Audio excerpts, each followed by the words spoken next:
Welcome back to Slow Living. In this video, I'm going to do something a bit different. I won't be sewing anything, but instead I'll be celebrating National Op Shop Week by showing you some of the best op shop finds that my husband and I have found over the past few years. We love op shopping and it's a great way to give old clothing new life at a fraction of the cost and also the cost to the environment. It's also a really great way to pick up things that are not so trend-based. Op shopping is a really great way to find vintage finds or just things that have lasted over different seasons and are different styles. Now in this video, I'm only going to show you the things that we have found in op shops, so otherwise known as opportunity shops or charity shops. You can sort of mix it in with thrift shops, but none of these things were bought in consignment stores or off eBay or Gumtree or anything like that. These were purely from op shops. So the smaller type of like charity shops that are often linked to charities and organizations and things like that. So not even savers. This is just from op shops. First up are Tim's jeans that he found in Oslo, Norway when we were traveling last year. He bought them for 270 Danish kroner, which I think is around 60 Australian dollars. And these were from an op shop, not a consignment store. So you might think that that's pretty expensive, but they are Acne. And he was really looking for this exact shade. And he really wanted a piece from Acne as well. So they ticked a lot of boxes, and of course he's worn them a lot since then. Next up is Tim's sweater. It is a Polo Ralph Lauren 100% Pima cotton, which is the highest grade of cotton quality that you can get. He got it from a Salvo store for $14, he said, around 2 years ago or something. Tim is really good at thrifting. He also does it way too often when we're allowed. He'll often pop in like before work or after work and come home with really good op shop finds. The next one that he got is his APC t-shirt. He also got this when we were traveling last year. He got it from a really tiny crowded op shop in London. I think it was around 10 pounds, which I don't know how much that is, like 15 Australian dollars maybe. And Tim's last best op shop find are his Vans. They look pretty much brand new, and that's because Tim's really good at taking care of his shoes as well. He washes them regularly and he also does mine, which is very kind. But these are the classic Vans shoes that, I don't know, you see everyone wearing. And he was actually looking for a pair of these and he found them for 20 quid in London, somewhere in an op shop in London. So yes, a lot of Tim's finds are from overseas. He does also have a lot of consignment secondhand stuff that he's gotten from Australia, but I might show you that in another video because like I said, this one is just for op shop finds. Now for some of my best op shop finds. I think this one is probably my favorite, even though I haven't worn it yet. I haven't worn it because the skirt was actually too big and I need to take it in so that it fits me properly.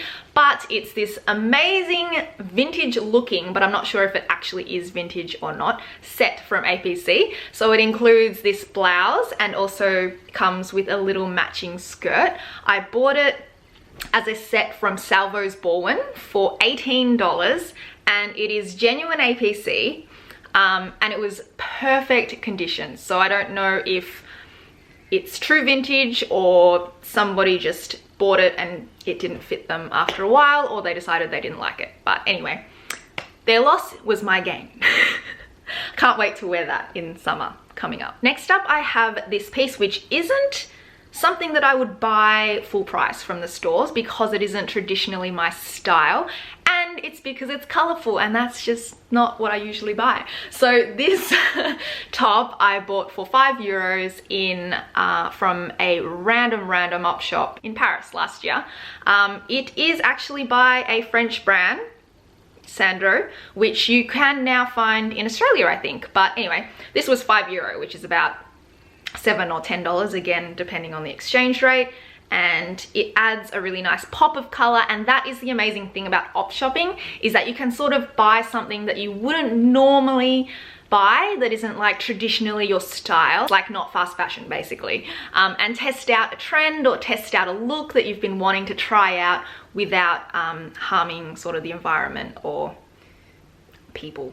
The next piece I got from the same op shop in Paris last year, and it's just I think it was a sample because they've cut the tag, but it's clearly Zara because that's what Zara tags look like.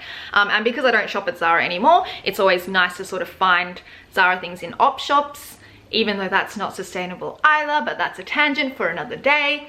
Again, this is not something that I would usually buy, and so it was really nice to try out, like a big boxy blouse that I wouldn't normally wear. That was also €5, so around 7 to 10 Australian dollars. Okay, the next item I'm wearing, so they're my nudie jeans,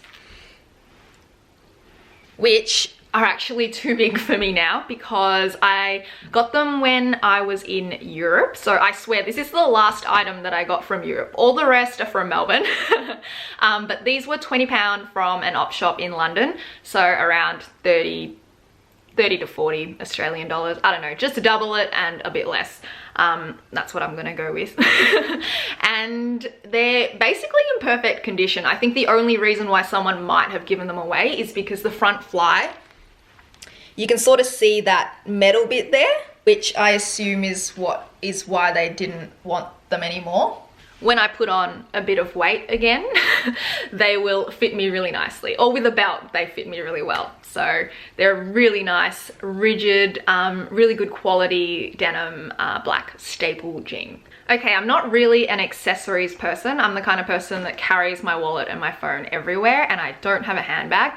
But I saw this in a shop, and part of me really does want to be a handbag person. So sometimes I buy them hoping that they'll convert me into a handbag person, and they don't. But this one I bought from, it's called Yes Op Shop in Forest Hill. You know how they have glass cabinets in op shops for like the really nice stuff? This was in the glass cabinet, and I was like, ooh, should I ask how much it is? Because I was scared that it would be like, you know, on the pricier side. But I asked the dear old sweet lady, and she was like, it's $3. And I was like, okay. I know that it's in a bit of bad condition because you can see like this and the edges, but Tim has acrylic paint that you use with leather goods and stuff, so I've been meaning to touch it up so that it will be brand new, because this is a genuine Melbourne vintage handmade bag. I mean, granted, most bags are handmade, just by whose hands. Anyway, I don't know if you can see the tag, but it's basically from a time when they still made handbags in Melbourne. So it's a true vintage piece, and the handle was in really bad condition. So I actually chopped off the handle and I put on this belt that I also found from an op shop, I think. You know how they have like camera straps and stuff? I bought this for like $1 or something and attached it because it matches the gold hardware. So yeah, that's my accessory. Okay, so I lied. This piece is from Korea. They have op shops in their train stations. So their train stations are like these massive underground malls basically with lots of little shops, and they generally sell new stuff, but there are some op shops which sell secondhand stuff, as op shops do. And this one I found there. So it's made in Korea, and it's just like a local Korean brand, I think. Korea has so many local brands that are basically fast fashion because they all just churn out fashion like it's no one's business, and they're beautiful cuts, they're beautiful fabrics, but it's still fast fashion, and they're very, very cheap. So for example, a coat like this, like a winter coat brand new, would probably be like $50 in Korea. And so what they do is they buy it, and then of course they just chuck it away or they give it to the op shop. So I found this at an op shop because I was so reluctant to buy any of their fast fashion pieces, and it was $10 Australian, so I was really happy with that.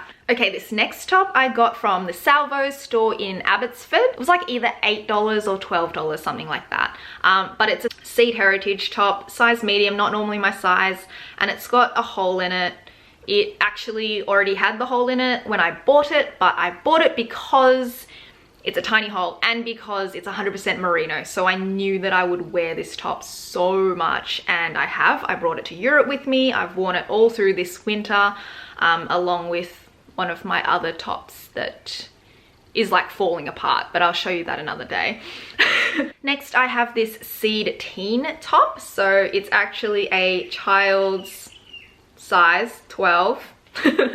But it fits me really well. I got this for $2 from Vinnie's in Dandenong, and I mean, yes, it was $2, but also it's 100% cotton. So that was a massive selling point for me, because natural fibers will always find a place in my heart. That's weird.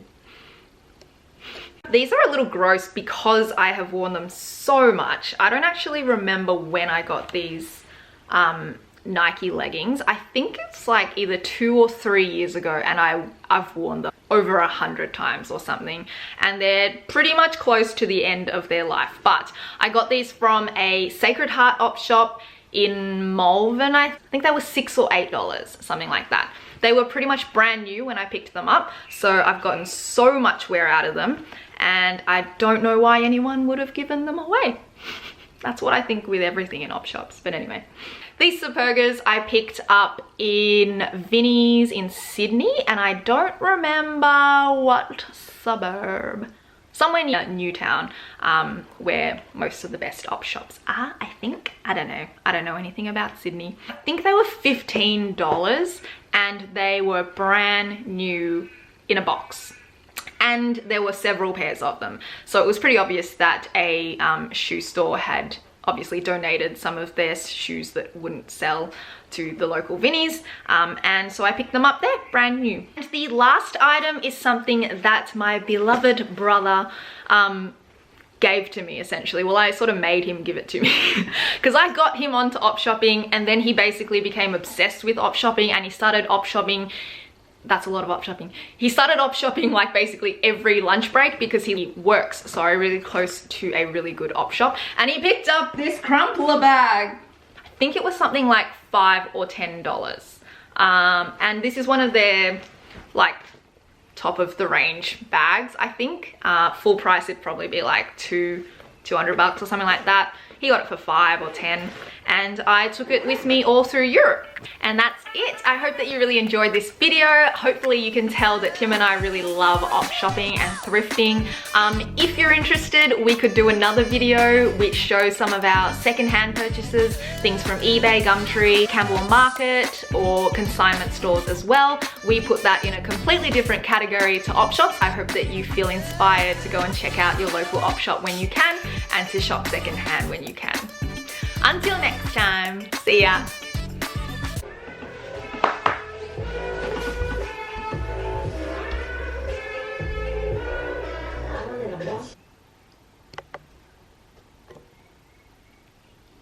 So first up, we have one of Tim's pair